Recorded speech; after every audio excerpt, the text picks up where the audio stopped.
The flexibility is we are hiring a really great employee, and we want to give you the flexibility to be successful in your job. Welcome to the Dime Podcast, where we share our 2 cents about 5 questions to help simplify your business so you can focus on your mission. And in this episode of the podcast, we're talking about investing in your team. I'm your host, Nils Smith, and I'm joined by founder and CEO of Dime, Ben Habeck. Ben, welcome to the podcast. Thanks. Let's talk about investing in your team. Ben, as you think about the different team activities or things you've done with your team or with a team in the past, is there a favorite memory that comes to mind? Yeah. So for the last several years, we've taken a group of people on our team, the leadership team really, to Montana to go fly fishing. Okay. And none of us are fishermen. Okay. But man, it is so good. And there's a great organization out there that we work with and partner with, and we love, called Refuge. There's my plug for Refuge Foundation. They're in just near Billings, Montana, and it's a great time to get away. And they do a great job of hosting us. And we don't know anything about fly fishing, but to stand in the middle of a river in the middle of nowhere, Montana, and just soak in the views and the sun and it's just absolutely incredible. Yeah, I love it. So fly fishing in Montana, favorite memory? Fly fishing in Montana, that is it. Yeah. Well, let's talk about organizations and some of the investments they can make in their team. Some of that is fun, some of that's financial, some of that's professional development. So other than financial investments in salaries, what are some of the other investments that leaders should consider investing in their team? I think probably the biggest thing is investing in the team's future. Yeah. I think especially within our culture, people want to know where they're going and how they can sort of get to the next level. Yeah. So salary is important. It's probably most important. Okay. But beyond that, I would say the second most important thing is really investing in their future. Yes. Where do you want to be as an employee or as a person in the next 5 years? And how can we as an organization help you get there? Yes. It's one of the very first interview questions we ask is, where do you want to be in 5 years? And how is Dime a catalyst to help you get to that point? Or how is your role at Dime going to help you get there? And so that's really important to us. And I think our employees really appreciate that. And sometimes employees say, I just want to be a bookkeeper for the rest of my life. And that's great too. We just want to know that on the front end so we can encourage them in that path. And how can we help you become a better bookkeeper if that's what you want to be for the rest of your life? And most people see that as an annual conversation, as part of your annual review. Should it be more often than that, or is once a year a good time to refresh that and pull it out? So we have a sort of unique concept on the annual review thing, and I have never had a good annual review. Okay. I've always had positive feedback, the highest marks. I've never really had great constructive feedback. Right. And so one of the things that I've just said since day one is I want our employees to always understand where they're at. And a really smart mentor of mine one time told me to consider using this sort of red light, green light concept. Green light is really you've got kind of the authority or the empowerment to go and do your job and be successful. And we'll support you and help you, but at the end of the day, go. The red light is, hey, here's some areas where you're struggling, and we want to help you with these things, and so we're going to sort of micromanage you in these areas. So we use that red light, green light concept throughout our organization. And we kind of use that within, as opposed to doing the annual reviews. Yeah, that makes a lot of sense. Let's get practical here. A lot of organizations are, when you become an employee, you get paid time off, and so that's sick days, that's vacation days, and what I'm hearing from a trend around technology companies is unlimited time off, which in many ways means no time off. How have you seen that structured best for organizations when it comes to establishing sick days, vacation days, carrying over, not carrying over? What are some best practices there? So the Department of Labor is really going to determine how you do some of those things. So every state might be a little bit different, or the local government or whatever, but they're going to determine how you treat employees. Yeah. And that's not a bad thing. It's actually a good thing. They're trying to help protect employees, and employers should respect that and want to do good for their employees. Yeah. So what we do, I'll tell you what we do, because I think it's excellent. Yep. We hire employees, and we do what we call, I made this up, it's not creative, but I call it structured flexibility. Yep. And my thought was, I want employees to have very clear objectives. Yep. I want them to have very clear goals. Yep. I want them to know how they can be successful in their job. Yep. And I want them to know how we as an organization think they should function. Yep. So these are the steps of making the widget, if you will. Yep. So we provide tons of clarity around those things. That's the structure. Yep. We even give them 10 or 12 kind of things of how to be a dime employee. This is how we want you to, act, and how to respond to customers, and how to respond to other employees, and, those sort of things. So we set really, really clear expectations and really clear standards around those things. Yep. And that's the structure. The flexibility is, we are hiring a really great employee, and we want to give you the flexibility to be successful in your job. Right. So we don't think we need to tell you how to dress. We expect you to dress appropriately for your position. Yeah. We don't necessarily tell you when to show up at the office and when to do your work. Yep. We've set a standard that says you need to reply to customers within 24 hours, 12 hours if possible. Check runs are Tuesdays and Thursdays. There's certain deadlines you have to meet. I don't care if you want to do it at 2:00 in the morning. As long as you're doing your job and you're successful in your job, then we want to give you the flexibility to do that. So it creates some unique challenges around building a corporate culture and corporate communications that we've had to work through over the years. But at the end of the day, we track PTO, which is really your sick and vacation time. We don't pay it out at the end of the year. Okay. We don't roll it over to the next year. Okay. I want people to use their paid time off. Take your time off.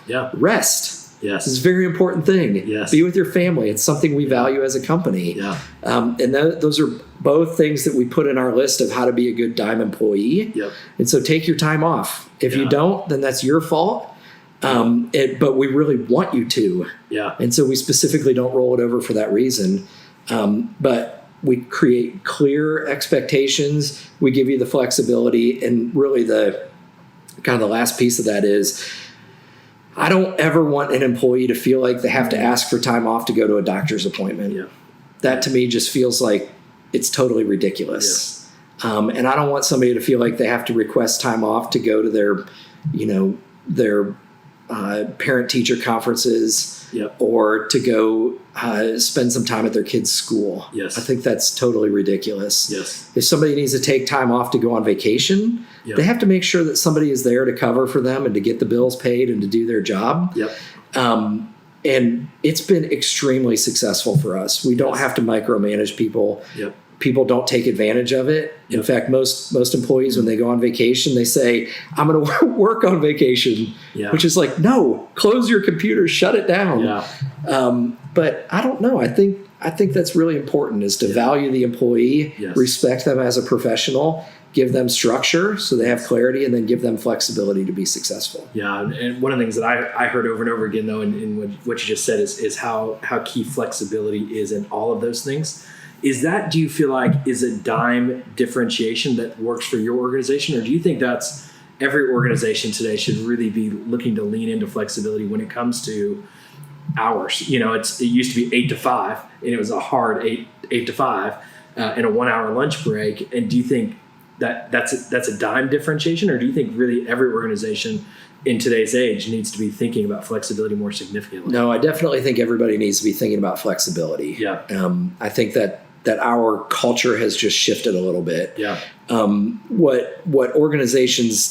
What I've seen organizations do is shift from this very rigid, structured environment to complete flexibility, which causes turmoil. It causes problems. People think it's like, and I saw this firsthand actually in some organizations I worked with, where they shifted from being in the office 9 to 5 to work from home.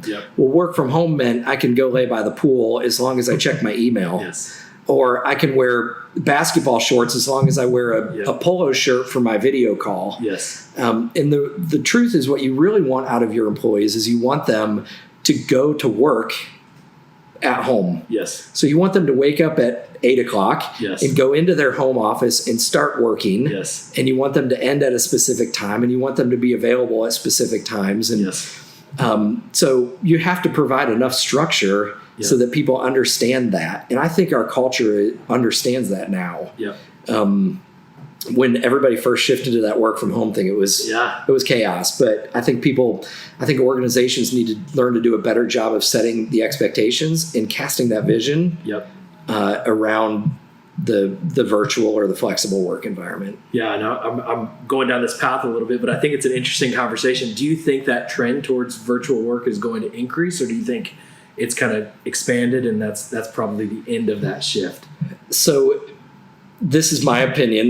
You're asking for an opinion. This is not a fact, opinion. right? Yes. So I think that we have trended toward the virtual work environment. Yes. And I think we're going to end up trending back to in person. Okay. So I think that the video calls are good. Yeah. But I think people are even now beginning to realize how important face-to-face discussions are. Yeah. And I hear people all the time say there's nothing like a face-to-face meeting. Yes. And so I think travel is probably going to pick up a little bit more. Yeah. And I think that at least some office time and more face-to-face meetings are going to increase, not decrease. I think we've sort of reached the cap on our flexibility and technology usage on that. Interesting. Good thoughts. Tangent there, but I think it is an interesting, just the way organizations are working and the flexibility they're providing in different ways. Let's talk about bonuses a little bit. How should organizations approach bonuses? So I think that people should be compensated for the work that they do. So our organization pays people in a fairly unique way. Okay. We set revenue targets for everybody, basically. Okay. Every individual. Okay. Yeah, they have revenue targets. And it's not expected that they increase revenue, but it's expected that they have the ability and capacity to assume that much revenue or work on that much revenue. So we may set a base salary of $50,000, but it's with the expectation that they're going to end up working on $200,000 in revenue or whatever the number is. So I think it's important to pay people based on that. And then I think a bonus should not be paid for getting your work done. Yes. A bonus should be paid for going above and beyond what the base expectation is. So we don't set bonuses. We don't even tell people if they're going to get a bonus or how they can get a bonus. We say you're going to get paid this much money for doing this much work. And then a bonus should be, man, you really did a great job this year, or you went above and beyond in this way. And so we want to pay you this additional amount because you did this. So I really want employees to be empowered to go above and beyond and not just maintain status quo. But I don't want to set a target, because otherwise if I set a goal and say, if you hit this number, you get a bonus, that feels like it's just part of your salary. And do you determine that on a quarterly basis? Do you determine kind of as you just see an employee stand out? How do you determine those bonuses and when an employee has gone above and beyond? I think that's part of what leadership should do. So I think leadership in their strategic planning, they should set, what are our expectations for this employee or for employees in these roles. Or at this level in the organization as a leadership team, and then let's watch and see how it goes. And then let's, help them understand how they can accomplish those, goals. But I don't think we need to be fully transparent on what those are. So we want to empower people to be successful, especially in those leadership roles. We want to empower people to be successful and to go above and beyond, but I don't want to determine what that looks like. So I think as a leadership team, you should say,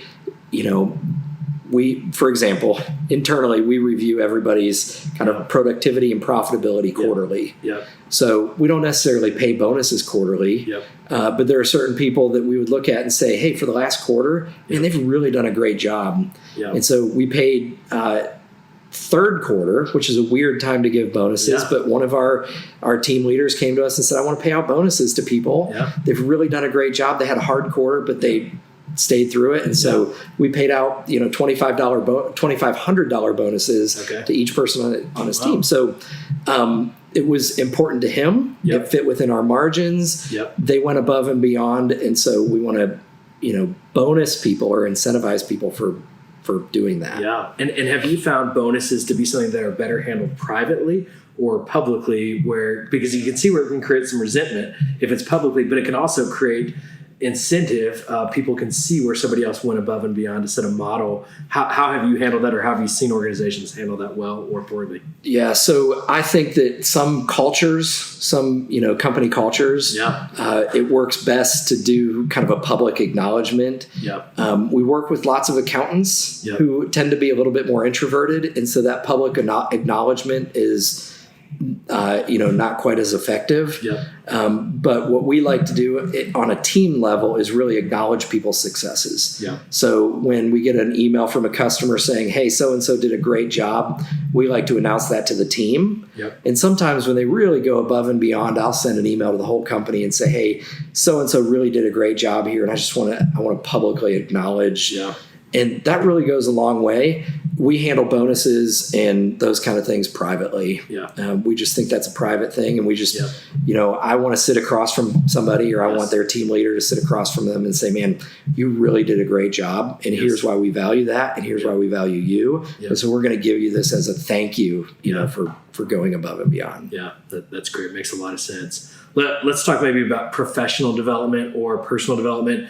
Continuing education. How should organizations handle continuing education? They should encourage it and they should pay for it. Okay. All continuing education? All continuing education. Wow. It should be a budget line item, and every employee in the organization should be encouraged to grow in their knowledge. I'm not opposed to tuition reimbursements and that sort of thing. I think every employee should be motivated by that and should be encouraged to do that. So we pay for AICPA membership. We pay for all continuing education. I just think that's a big deal. For us, we don't require it. We encourage it. And when the employees come and say, hey, I want to go take this class to make me a better payroll person, so-and-so's putting this on and I want to go take it. It's $500. Here's your check. Go. Let's do it. I really think that's important. I love it when employees take initiative and say they're going to sign up for this class. And I'm the first one to write the check for it. What do you say to a leader that out of fear says they don't want to pay for that because that's going to make their employee more valuable to get hired away? That's you're developing people. As a leader, you're developing people. So develop them. And if they get hired away, then you should probably be encouraged by them or by that, because you've created a great person that is marketable, or you've helped create a great person that's marketable. But on the flip side, I would say that that's not your job. Your job is to develop great people or to help develop great people. So encourage them. I tell people, we actually had a key employee resign not long ago, a couple weeks ago. And he came in and my first question was, why? I don't want you to leave. But my second comment was, if this is best for your family, then I want this for you. I really genuinely want this for you. It's not my job to determine what's best for your family. It's my job to help encourage you to go do what's best for your family. So if you think God's calling you to this and you think this is best for your family, then what can I do to help you get there? I'm not happy about it. I'd rather you stay, but by all means. And that's going to happen. And I think leaders have to be prepared for that and understand, when they're making that investment. Leaders should be flattered by it. That's a good word. That's a good word. That's a tweetable line right there. We'll make sure to put that on Twitter. Ben, how important is fun in an organization and investing in your team with Christmas parties or fun activities around the office? So here's some vulnerability for me. I've never done a good job at this. My personality is not super social. And so for me to put on social events I just don't think about it. And I would venture to say if we did a survey of the employees, they would probably all be frustrated with me because I don't do a good job putting on company parties. Yep. I don't do a good job doing the Christmas things.